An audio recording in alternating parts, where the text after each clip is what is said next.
Je m'appelle Alison King, je suis l'ambassadrice du Royaume-Uni ici au Nord Kivu. Quel niveau votre présence ici au gouvernement? J'ai eu une rencontre fructueuse avec son Excellence le général vice-gouverneur de la province. On a discuté la situation catastrophique en termes humanitaires de la crise actuelle et des efforts du gouvernement national et provincial et aussi de la communauté internationale pour renforcer les efforts pour trouver une solution pacifique.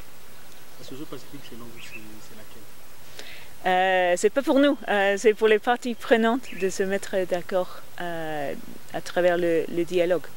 Mais je crois que la communauté internationale, certainement, a un rôle de soutenir les efforts, les processus de paix régionaux et d'encourager et d'appeler à chaque partie prenante et tous les parties qui ont influence sur les parties prenantes de vraiment s'engager avec honnêteté dans un processus de paix. Votre pays a condamné l'agression rwandaise en RDC, mais jusque-là, on ne voit rien. Qu'est-ce que vous pouvez donner comme message par rapport à cette attitude du Rwanda qui ne veut pas écouter la communauté internationale mais aussi les Occidentaux? Nous condamnons toute la violence qui est dirigée vers la population civile et vers la communauté humanitaire ici dans l'est du pays. Et le soutien des autres pays pour les groupes armés ici en RDC n'a pas de légitimité, c'est clair, nous condamnons. Mais malgré cette condamnation, il n'y a pas de changement? Voilà, le chemin vers la paix n'est pas facile, ça on sait. Malheureusement, les conflits dans l'est de la RDC ont duré pour une trentaine d'années.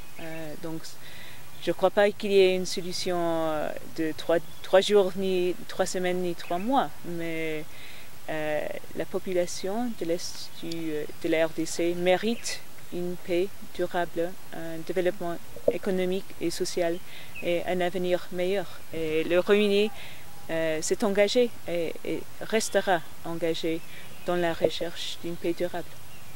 Vous faites allusion, je ne sais pas, au dialogue avec les rebelles du M23. Pourtant, le président de la République, Thierry Mordikis, de ne pas négocier avec les terroristes. Qu'en pensez-vous? Le président a clairement exprimé des préconditions. Je ne sais pas s'il y a eu une réponse directe, mais ce qu'on sait au Royaume-Uni, avec notre expérience dans le conflit de l'Irlande du Nord, est qu'éventuellement, les combattants doivent trouver une solution pour avoir un dialogue franc et ouvert. Et éventuellement, c'est ça la solution. Mais je suis très consciente qu'il y a beaucoup de méfiance, il y a beaucoup d'histoires, il y a beaucoup de violence qui a été commise. Et pourtant, c'est pas facile de trouver comment construire les conditions pour avoir le dialogue qui est vraiment nécessaire. Parce qu'il n'y a pas de solution militaire, ça c'est clair. Des combattants doivent trouver une solution à tout dialogue, ça veut dire quoi par là? C'est pas à nous à dire. Chaque paix doit être construite par les anciens combattants et pas la communauté internationale. Donc notre rôle est d'accompagnement et de soutien, mais ça doit être le rôle des parties prenantes. Madame, pensez-vous que les pays occidentaux doivent cesser de collaborer avec les Rwandais, du fait que les Rwandais aient cité pour appuyer cette rébellion du M23 qui se vit ici à RDC? Pensez-vous cela? Donc il y a plusieurs parties qui sont impliquées dans cette crise. Mais moi, je suis l'ambassadrice du Royaume-Uni ici en RDC.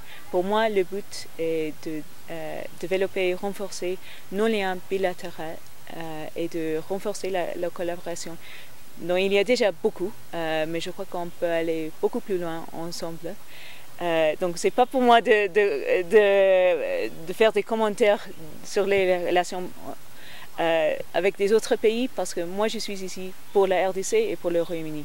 Le Royaume-Uni Est-ce que c'est important que ça continue à collaborer avec les Rwandais au vu de toutes ces allégations? Nous sommes actuellement dans la période avant nos élections générales qui auront lieu demain, jeudi 4 juillet. Donc je crois que c'est une question